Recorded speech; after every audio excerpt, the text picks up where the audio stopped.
so it's probably not much different. I hope you're well. Today we're gonna talk about Shari Franke's book, The House of My Mother. I listened to this on Spotify a couple of days ago. I finished it. I did fall asleep listening to this because I thought Shari's voice was relaxing. I don't know if I'm the only one, but it was a good book. I have some thoughts about it, and if you don't know, Shari Franke is the oldest daughter of Ruby and Kevin Franke, and I've done a video on my channel. You can go and watch it to familiarize yourself with the kinds of things that her mother put them through, the abuse and mental anguish and things of that nature. This is like a family of 8. They were a part of this channel called 8 Passengers. They're family vloggers. They are Mormon, and they basically, Ruby, their mom, documented their whole lives on the internet.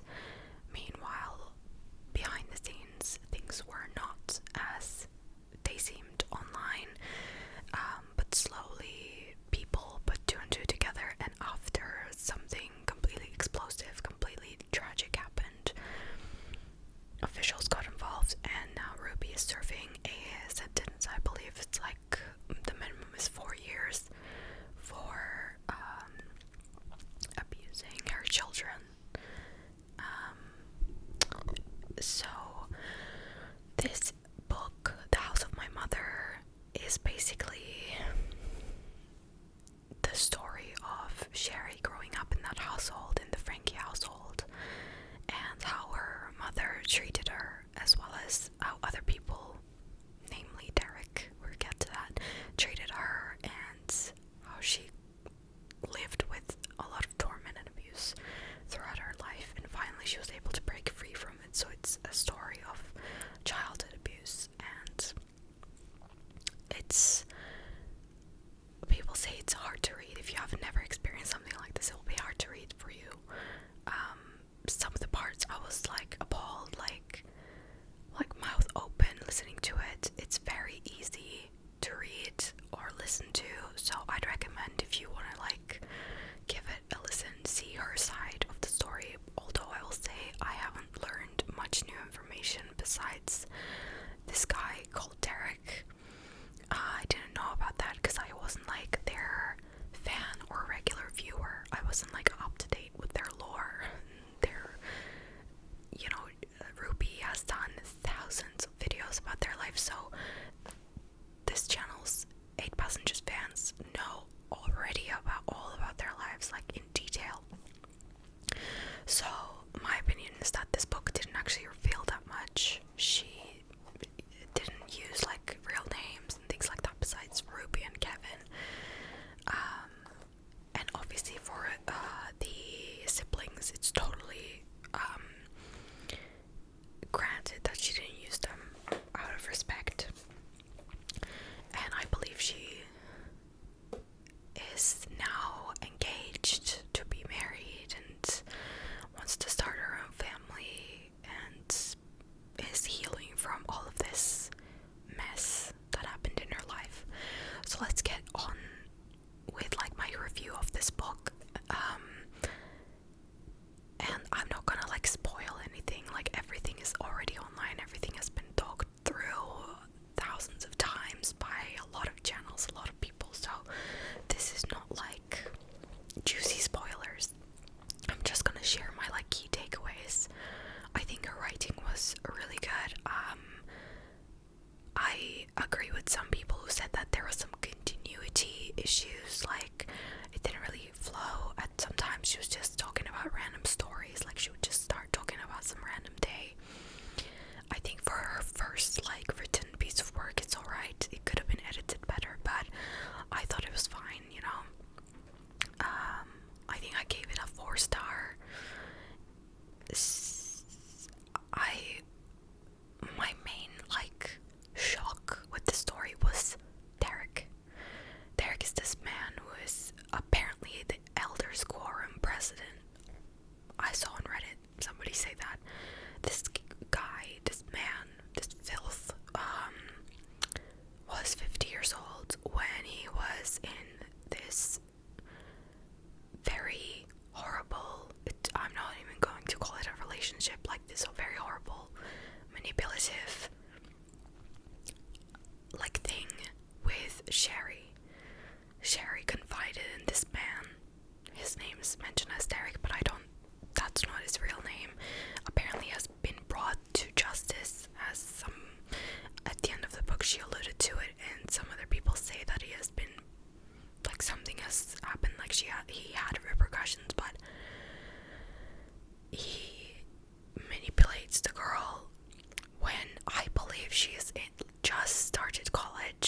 was early 20s, like she was in college, I believe, but it was like, you're still like 50 years old.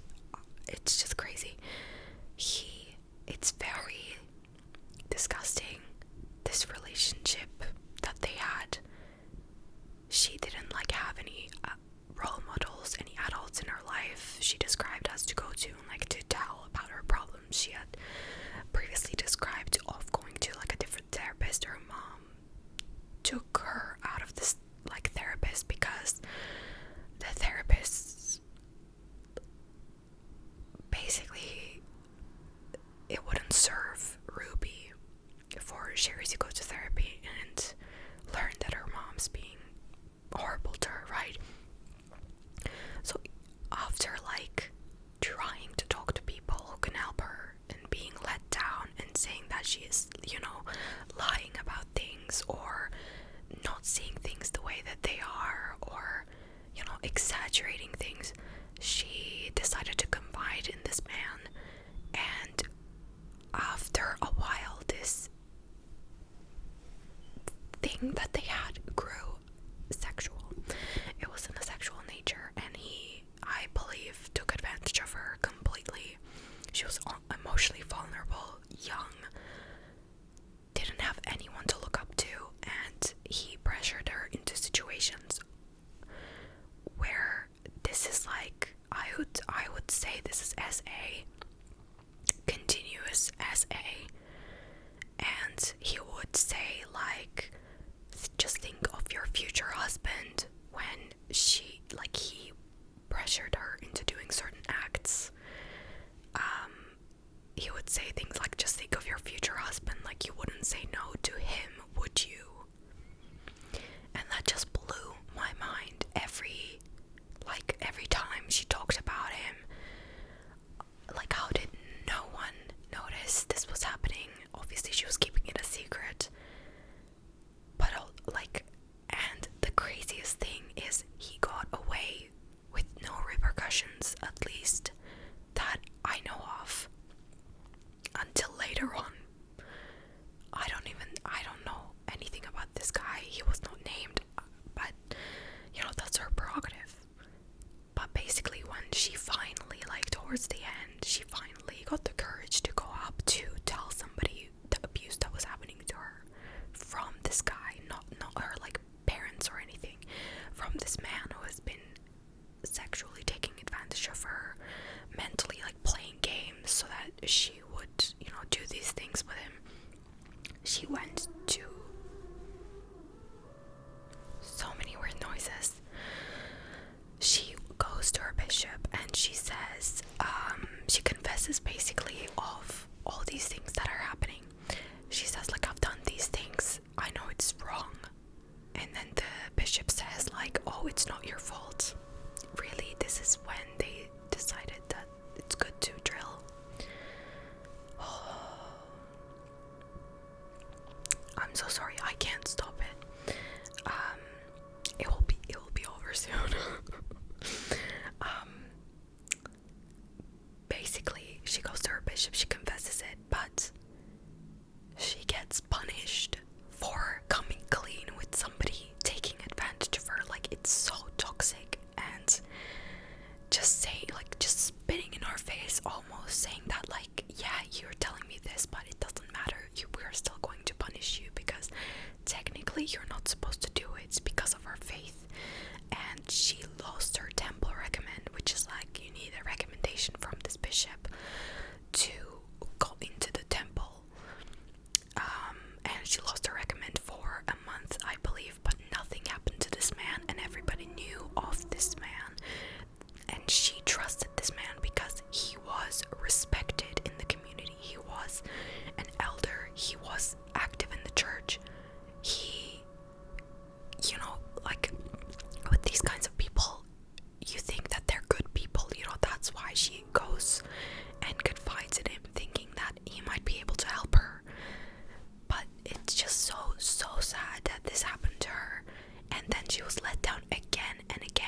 So her aunt, her name is Bonnie. I think she also, all of them had like some sort of social presence at one point, I believe, but Bonnie is still a YouTuber, still a vlogger, family vlogs.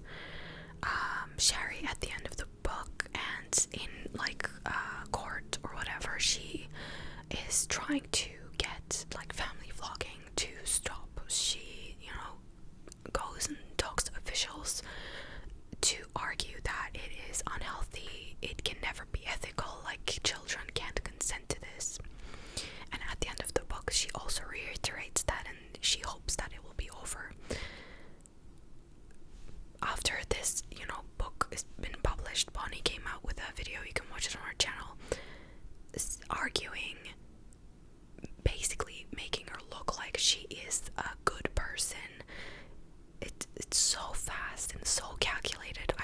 I cannot find in myself to believe in this woman. She kept going on and on about how she and her like other two siblings, not including Ruby, are very like nice people. They are people that have compassion, people that have empathy.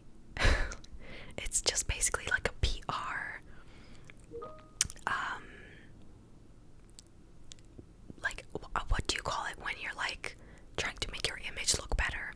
So this was immediately published after this book, and she also argued that she doesn't think that family vlogging is bad because Ruby was not like them, and that they give their children salaries and they do investments for their like retirement and things like that.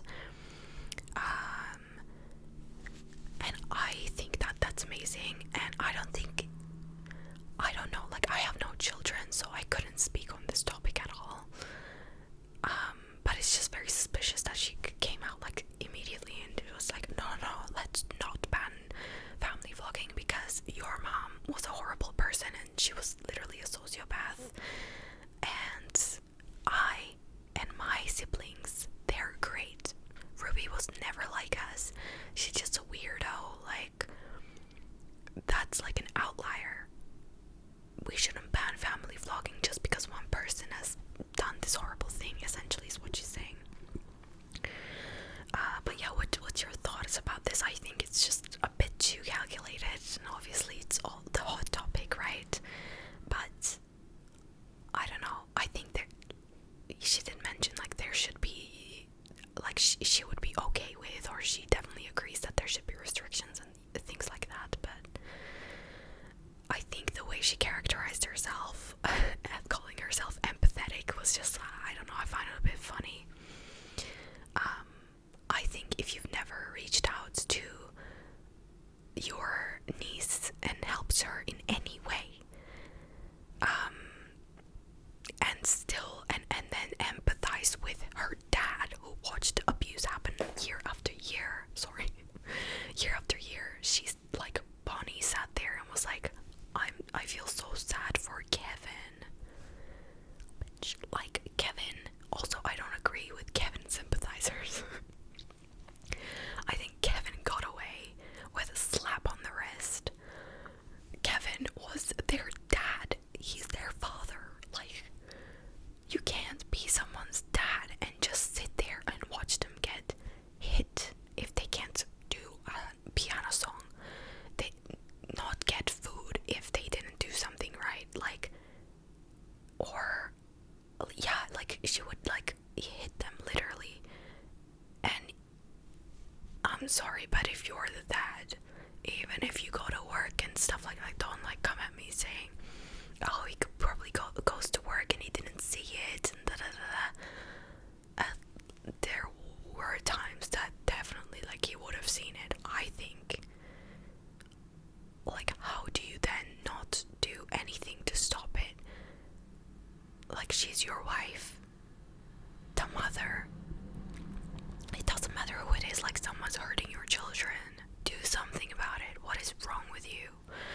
I think he is also a bystander. He is like not a bystander, but like a bystander who just let it happen. And I think that's so wrong.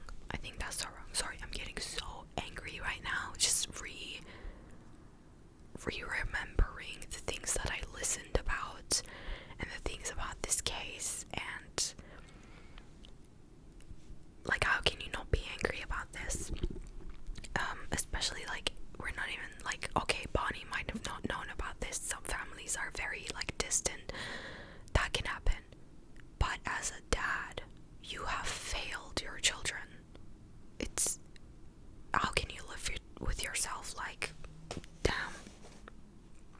In 4 years, like, this has been going on before they started their like vlogging. When they started vlogging, I guess it got a little bit worse. I think it was still the same. You know, she described how it was when they were a kid, before the cameras and after the cameras, and then after Jody Hildebrand started also lecturing her with some juju, like weird culty stuff. And she even said, like, when Jody showed up, sometimes it was even better. Like, sometimes she wouldn't even like do any of the abusive behaviors, but evidently that it didn't stop. But yeah, that's I believe that's about that. The last thing I'm gonna mention, which I was baffled by at the end of the book, she is still, and if you're a Mormon, don't comment under my video trying to convince me that your religion is good for anybody, okay? I'm so sorry, that's not my opinion. You let me know your side. And I saw, like, on Reddit that people are saying, like, oh, it's really weird that Ruby looked at her as if her only value is being a mother. Like, in my family, we don't do that, and I'm also part of the LDS church. Okay. I still think LDS is a cult. I don't believe in organized religion, and I cannot believe that she is still in this cult. At the end of the book, she says, like, she is still a believing member of the church, and after she was let down, it's so heartbreaking to me, because after years and years of abuse from people who are supposed to love you and protect you the most, it might be really hard to see that you're still, like, you still believe in something that didn't treat you right. Like, that bishop who failed her by taking away her temple recommend, even though she portrayed the church, I think, in the book very positively, which didn't escape me, by the way. She portrayed them as, like, understanding and things like that, but they still took away, like, the recommend. They didn't do anything about this man, and she still is believing in the church, an active, like, member in the church. I don't know how can you do that? Like, if I was in her situation, like, my whole core would shatter, and like everything I knew before that, especially after, like, having that interaction with the bishop and all of the weird teachings that are stemming from their cult's beliefs affecting her life in such a negative way. I would, like, start questioning everything. I don't know how she still believes, like, I don't know. There's a review, and let me know, like, your thoughts, okay? This is just my opinion, okay? I am very sympathetic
finds the strength one day to leave, because it will continue.